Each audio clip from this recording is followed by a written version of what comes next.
పాటలు వెంకన్న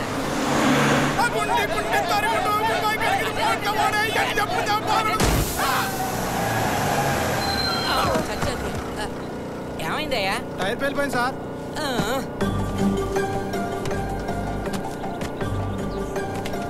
త్వరగా త్వరగా స్టెఫ్నీ మార్చవే బాబు. పంచర్ అయింది స్టెఫ్నీకే సార్. చంపేశారా బాబు? ఇప్పుడు అడవిలో పంచర్ ఎవరేస్తారు? ఇదిగో బాబు ఇక్కడ వినపడుద్ది. అదే ఇక్కడ పంచరేసి షాప్ ఎక్కడుంది? ఇటాగే 30 మైళ్ళు వెళ్ళండి. పంచర్ షాప్ వస్తుందా? ఒక కొండ వచ్చింది, ఆ నుంచి కుడివైపు వెళ్ళి 50 మైళ్ళు వెళ్ళండి. అక్కడ పంచర్ షాప్ ఉంటుందా? పెద్ద లోయ ఉంటుంది, అందులో తూకద్దు, చచ్చిపోతాడు. ఓర్ నీ అబ్బా, పంచర్ షాప్ ఎక్కడుందో చెప్పరా? నాకు తెలవదండి. ఆ పిచ్చోడిని పట్టుకుని అడుగుతారేంటండి? పిచ్చోడా? అవునండి, ఇక్కడ నుంచి 4 ఊర్లు దాటి వెళ్ళిన తర్వాత పంచర్ షాప్ ఉంటది. అక్కడి నుంచి తిరిగి వచ్చేసరికి తెల్లారిపోద్ది. అంటే ఈ రాత్రికి ఏడే ఉండాలి, కానీ అడవిలో తిరగనే పుల్లుంటాయి.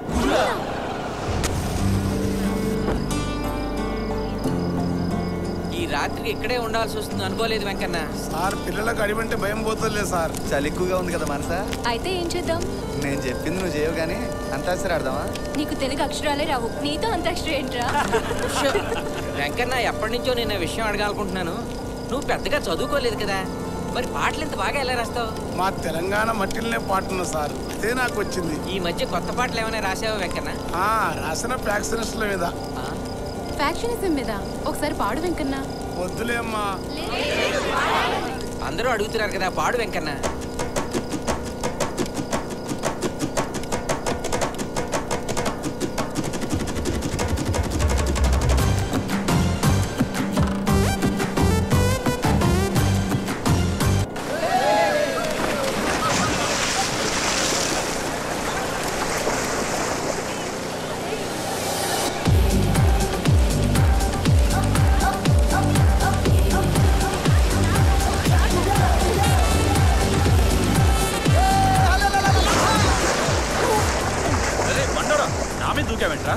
నీ మీద దూకితే 100 రూపాయలు ఇస్తా అన్నాడు రా. నా మీద దూకితే ఏమొస్తుందా?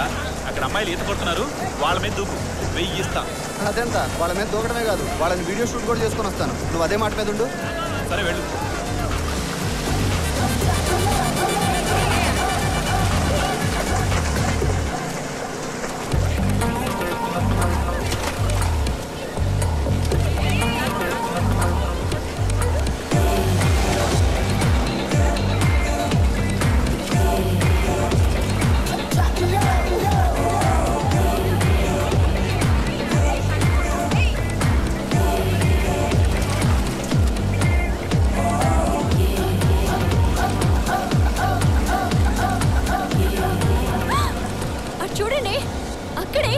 అంజిగాడు మనల్ని వేడి తీస్తున్నాడే.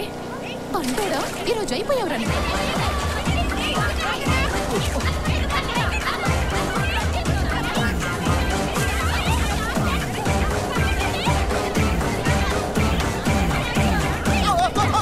తీసుకోండి, తీసుకోండి.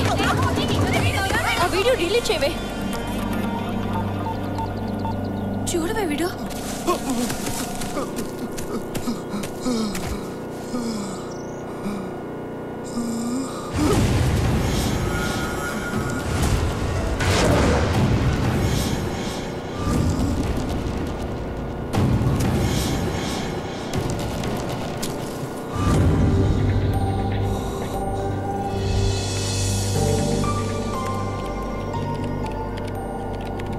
ఎరా బండోడా, ఏం ఆలోచిస్తున్నావురా? ఫారెస్ట్ లో ఈ పెన్ డ్రైవ్ దొరికిందిరా. ఏముందిరా అందులో? చూడకూడదు ఏమైనా ఉందా? ఏహే, ఊరుకోండ్రా, ఎప్పుడు మీకు అదే ధ్యాస. అంజీ, ఏముందో చూద్దాం, నువ్వు ఓపెన్ చేయి. సరే. ఎరా, ఏం చేస్తున్నారు? పెన్ డ్రైవ్ దొరికిందిరా వాడికి.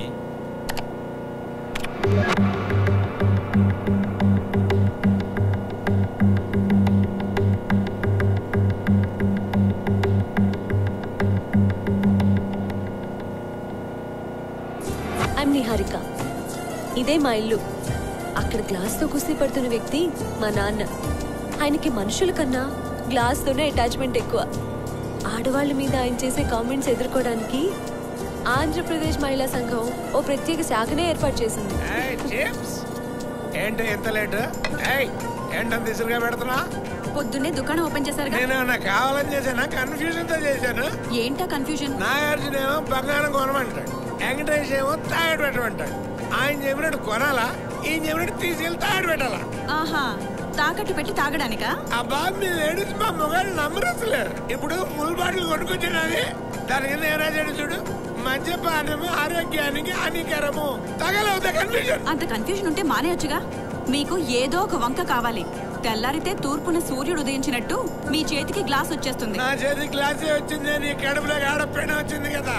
మా వంశం మొత్తం మొగాళ్ళే, నీ మూలంగా నీ ఆడ దరిద్రపుడికి వచ్చింది. ఆడపిల్ల పుడితే నాదా బాధ్యత? అయినా అది ఇంట్లో కూర్చుని అంట్లు తోముకోవట్లేదు, ఉద్యోగం చేసే సంపాదిస్తుంది కదా. అదే తప్పండి. మగాడు సంపాదిస్తే అందం, ఆడది సంసారం చేస్తే అందం. సంఖలో బ్యాగ్ వేసుకుని మీ ఆడాళ్ళు రోడ్డు మీద పడబట్టే బజార్లో ఇన్ని షాపులు ఓపెన్ చేస్తున్నారే.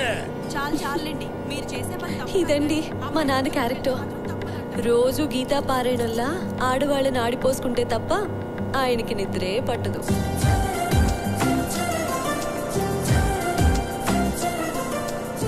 Hello, WhatsApp?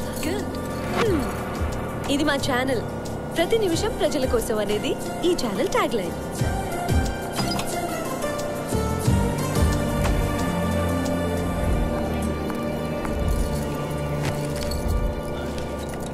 హాయ్ నేహా, ఇవాళ త్వరగా వచ్చినట్టున్నావు. నైట్ ఫిల్మ్ చూసాను, అందుకే మార్నింగ్ లేచేసరికి లేట్ అయిపోయింది. తను సుప్రజ, ఈ ఛానల్లో నాకున్న బెస్ట్ ఫ్రెండ్. జర్నలిజం అంటే గుత్తొంకాయ కూర వండినంత ఈజీ అనుకుంటున్నారు ఈ అమ్మాయిలు. స్వీట్ స్మైలుతో, ఆఫీస్ కట్టులతో ఉద్యోగాలు కొట్టేస్తారు. ఏం చేతనం అవుతారా వీళ్ళకి? విన్నారుగా, అది మా నాన్న వాయిస్. ఇతని పేరు శివాజీ. అందరి వాయిస్ లిమిటెడ్ చేసి చివరికి తన వాయిసే మర్చిపోయాడు. ఇతనికి లోకల్లో ఉన్న ఆడవాళ్ళందరూ చాతకని దద్దమల్లా కనిపిస్తారు. వాడలా అన్నప్పుడల్లా అది నిజం కాదని గొంతెత్తి అరవాలనిపిస్తుంది నాకు. సార్, హోమ్ మినిస్టర్ గారింటికి అపోజిషన్ లీడర్ వెళ్ళినట్టు తెలిసింది. బ్రేకింగ్ ఏమైనా పెట్టమంటారా? వాస్తవంగా చూస్తే అదేం పెద్ద న్యూస్ కాదు, కానీ మన ఛానల్ రేటింగ్ పెంచుకోవడానికి ఏ ఒక్క అవకాశాన్ని వదులుకోకూడదు. ఓ పంచి, రహస్యంగా అపోజిషన్ లీడర్తో మంతనాలు జరుపుతున్న మంత్రి అని ఎండింగ్ పెట్టి, అది బ్రేకింగ్ న్యూస్ లాగా. రెస్పాన్స్ బట్టి మనం ఫాలో అప్ చేద్దాం. అదండి మా ఎండి మనస్తత్వం. దీన్ని బట్టి చూస్తే అమ్మ ఏదో ప్రాబ్లంలో ఉన్నట్టుందిరా. అవును మానస, ఈ పెన్ డ్రైవ్ దొరికిన ఏరియాలో రక్తపు మరకలు కూడా ఉన్నాయి. పాప మా అమ్మాయి ఏదో ఆపదలో ఉన్నట్టుందిరా. వెళ్ళి వాళ్ళ ఆఫీస్లో చెప్దాం పదండి.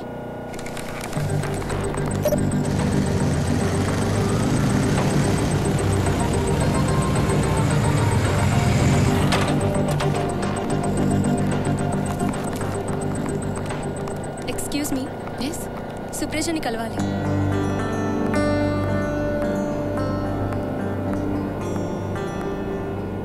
మాన్సా అంటే నేనే. నిహారిక మీ ఫ్రెండా? అవును, ఎందుకు?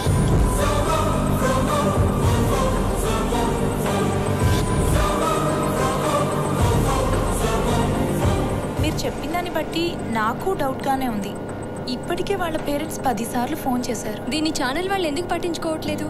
ఇక్కడ 100 గ్రూపులు, ఎవరి రాజకీయాలు వాళ్ళవి, ఎవరి అవసరాలు వాళ్ళవి. కనీసం ఆటో కార్మికుల్లో ఉన్న యూనిటీ ఇక్కడున్నా ఇలా జరిగేది కాదు. అక్కడికి వెళ్తే ఏమైనా డీటెయిల్స్ దొరకొచ్చండి? నిజమే, వెళ్దాం.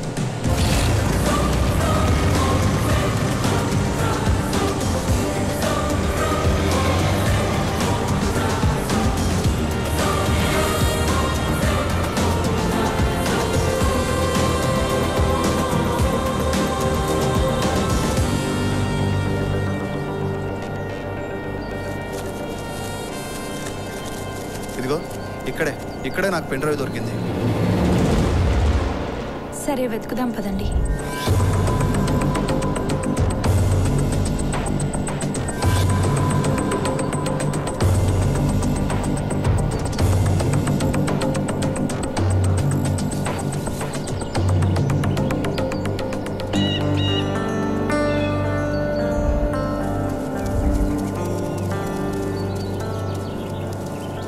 ఎక్కడ బాడీ కనిపించలేదండి. అసలు ఏం జరిగిందండి?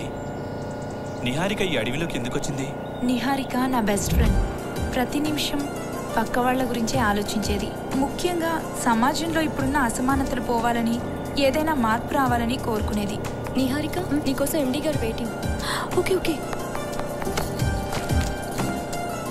Excuse me sir. Come in. Sorry sir, late అయింది. It's okay, carry on. ఇప్పుడు మనం చూస్తున్న వ్యక్తులు ఏ గ్రహాంతరవాసులో కాదు, మన చుట్టూనే మన మధ్యనే బ్రతుకుతున్న మనలాంటి మనుషులే. వీళ్ళిలా ఉండటానికి కారణం తిండి లేక కాదు, తాగేందుకు స్వచ్ఛమైన నీరు లేక అని తెలిస్తే హృదయం ద్రవిస్తుంది. ఈ దురవస్థ ఒక ప్రాంతానిది కాదు, ఒక పల్లెది కాదు. చెంతనే కృష్ణానది పరవళ్లు తొక్కే నల్గొండ జిల్లాది. నెల్లూరు జిల్లా కొండాపురం మండలం తూర్పు ఎర్రబెల్లిది. ఈ గ్రామాల ప్రజలు ఇప్పటికే తాగేందుకు మంచినీరు లేక తమ ప్రాంతంలోనే దొరికే ఫ్లోరిన్ నీటితోనే దప్పిక తీర్చుకుంటున్నారు. ఫలితంగా భయంకరమైన ఫ్లోరోసిస్ వ్యాధికి గురవుతూ అకాల మరణాలకు చేరువవుతున్నారు. వీళ్ళని చూసి కూడా మన దేశం అభివృద్ధి చెందుతున్న దేశాల జాబితాలో ఉందని గర్వపడతామా? ప్రజలకు తాగేందుకు గుక్కెడు నీళ్లు కూడా ఇవ్వలేని మన నేతల్ని చూసి సిగ్గుపడతామా? ఇంకా మన ఏంటండి ఈ ప్రోగ్రామ్? ఏం చేయమని చెప్పలేదండి, ఇది ఈవిడ గారి సొంత ఐడియా. చూడమ్మా, మనకు కావాల్సింది సెన్సేషన్ క్రియేట్ చేసే న్యూస్, ఇలాంటి సెన్స్లెస్ న్యూస్ కాదు. అది కాదు సార్, అనేక ప్రాంతాల వారు ఫేస్ చేస్తున్న ప్రాబ్లం కదా అని. ప్రాబ్లమ్స్ చూసే ఓపిక జనానికి లేదమ్మా. మనకు కావాల్సింది టీఆర్పీ రేటింగు, అది వస్తేనే మనకి, లేకపోతే ఇంతే సంగతులు. మనం ప్రాబ్లం అంటే ప్రాబ్లం. ఎవరైనా విఐపి కూతురు లవ్లో పడిందో చెప్పు, అది న్యూస్. ఎవరైనా సెలబ్రేట్ సెకండ్ సెటప్ పెట్టాడో చెప్పు, అది బ్రేకింగ్ న్యూస్. వదలకుండా చర్చలు పెట్టొచ్చు. కనీసం ఏ స్పోర్ట్స్ మ్యాన్, బిజినెస్ మ్యాన్ పెళ్లి చేసుకున్నాడు అనుకో, పెళ్లి కూతురు మెహందీ పెట్టుకున్నప్పటి నుంచి పెళ్లి అయిపోయేంత వరకు ఏ ఐటమ్ ఎక్కడి నుంచి తెప్పించారో సెకండ్ బై సెకండ్ లైవ్ ఇవ్వచ్చు. ఇదమ్మా టీఆర్పీ పెంచుకునే విధానం. అప్పటికి నేను చెప్తూనే ఉన్నాను సార్, ఎండి గారికి ఇట్లాంటివన్నీ నచ్చవని. నా మాట వింటేగా. చూడు, నీ పిచ్చి పిచ్చి స్టోరీలతో ఛానల్ ఇమేజ్ పాడు చేయదు. నేను చెప్పింది నీకు నచ్చలేదు అనుకో, వేరే ఛానల్ చూసుకో. I don't care.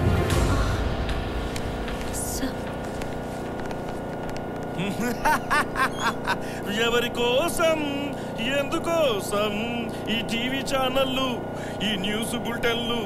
ఎవరి కోసం, ఎవరి కోసం? నాలాంటి సీనియర్లను నమ్ముకో, బాగుపడతావు.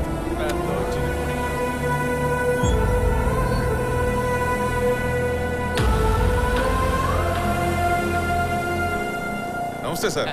నమస్తే నమస్తే. ఏం ప్రసాద్, ఛానల్ ఎలా ఉంది? బ్రహ్మాండంగా ఉంది సార్. అప్పుడప్పుడు మీలాంటి వాళ్ళు వస్తే ఇంకా బాగుంటుంది. గతంలో పర్మిషన్ కోసం నా చుట్టూ తిరిగావు, ఇప్పుడు లైవ్ ప్రోగ్రామ్ కోసం నీ చుట్టూ తిప్పుకుంటున్నావు. సర్లే, నువ్వు వెళ్ళి నీ పని చూడు, నాకు టైం లేదు. మమ్మల్ని అందరినీ త్వరగా పంపించేయాలి. కూర్చోండి సార్, రండి రండి అయ్యా, కూర్చోండి. ఎంతో కష్టపడి లక్షల మంది జీవితాల మీద చేసిన స్టోరీ దేనికి పనికిరాదన్నాడు. ఇష్టం లేకపోతే జాబ్ మానేమన్నాడు. నీహా, కొన్నాళ్ళు వాళ్ళకి ఏం కావాలో అది ఇవ్వు. నీ మీద నమ్మకం కుదిరాక నువ్వేం చేసినా వాళ్ళు మాట్లాడరు. కరెక్టే. ఇప్పటికిప్పుడు సెన్సేషన్ న్యూస్ కావాలంటే ఎక్కడి నుంచి తెస్తాను చెప్పు. పూటకో స్కామ్ బయటపడే మన దేశంలో వార్తలకు కొదవేముంది? ఒక్క రాత్రి నువ్వు బయటకెళ్ళు, కావలసినంత న్యూస్ దొరుకుతుంది. జనాలు నిద్రపోయినప్పుడే అరాచక శక్తులు నిద్రలేస్తాయి. నీహా, ఏం చేస్తున్నావు?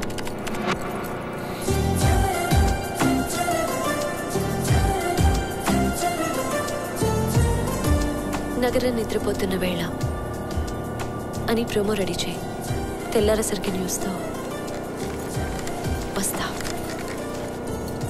ఎక్కడా ప్లేస్ లేనట్టు మాట్లాడుకోవడానికి ఇక్కడికి రమ్మన్నారేంటి సార్? ఇప్పుడున్న పరిస్థితుల్లో మనం ఎక్కడున్నా నిఘా పెడుతున్నారయ్యా. అధికార పక్షంలో ఉంటూ ప్రతిపక్షంలా జాగ్రత్త పడాల్సి వస్తుంది. మరి అవునండి, ఆ సీఎం మన మీద కక్ష కట్టాడు. అరే, నేను పిల్లలతో మాట్లాడుతున్నా, నా ఫోన్ ట్యాప్ చేస్తున్నారే. నాకు అదే బాధగా ఉందయ్యా. నన్ను నమ్ముకున్న మీ అందరికీ అన్యాయం చేస్తున్నాను. 80 మంది ఎమ్మెల్యేలు సపోర్టుగా ఉన్నా ఏమీ చేయలేకపోతున్నానయ్యా. ఏం చేద్దాం చెప్పండి? మీకు మద్దతుగా సంతకాల సేకరణ చేయమంటారా? సంతకాల సేకరణ ఎవరికీ అచ్చిరాలేదయ్యా. ఇప్పుడు రాజకీయాల్లో నడుస్తుంది నెంబర్ గేమ్. మనకున్న ఎమ్మెల్యేలకు తోడు మరికొంతమందిని క్యాప్చర్ చేస్తే పవర్ మన చేతికొస్తుంది. మన వైపు ఎంతమంది ఉన్నా హైకమాండ్ ఆశీస్సులు లేదే ఏమీ చేయలేదు సార్. ఆ సీఎం రోజు రోజుకి బలం పెంచుకుంటున్నాడు. ఆ బలం తగ్గించడానికి ఒక్క రోజు చాలయ్యా. నేను ఒక్క రాత్రి మేల్కొనుంటే ఆ సీఎంకు 1000 రాత్రులు నిద్ర లేకుండా చేస్తాను. తెల్లారేసరికి నేను ముఖ్యమంత్రిని అవుతాను. మీ మాట వినడానికి బానే ఉంది, కొంచెం ప్రాక్టికల్ గా ఆలోచించండి. నేను ఆలోచించకుండా ఏ పని చేయను.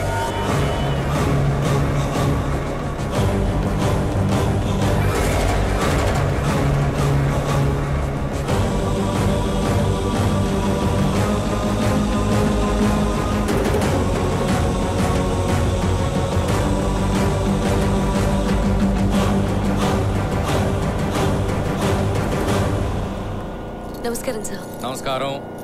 Niharika, young and dynamic journalist. Keep it up. Thank you sir. ఏంటమ్మా అది? Pen camera sir. ఆన్లో ఉందా? అవునండి, ఆఫ్ చేయడం మర్చిపోయాను.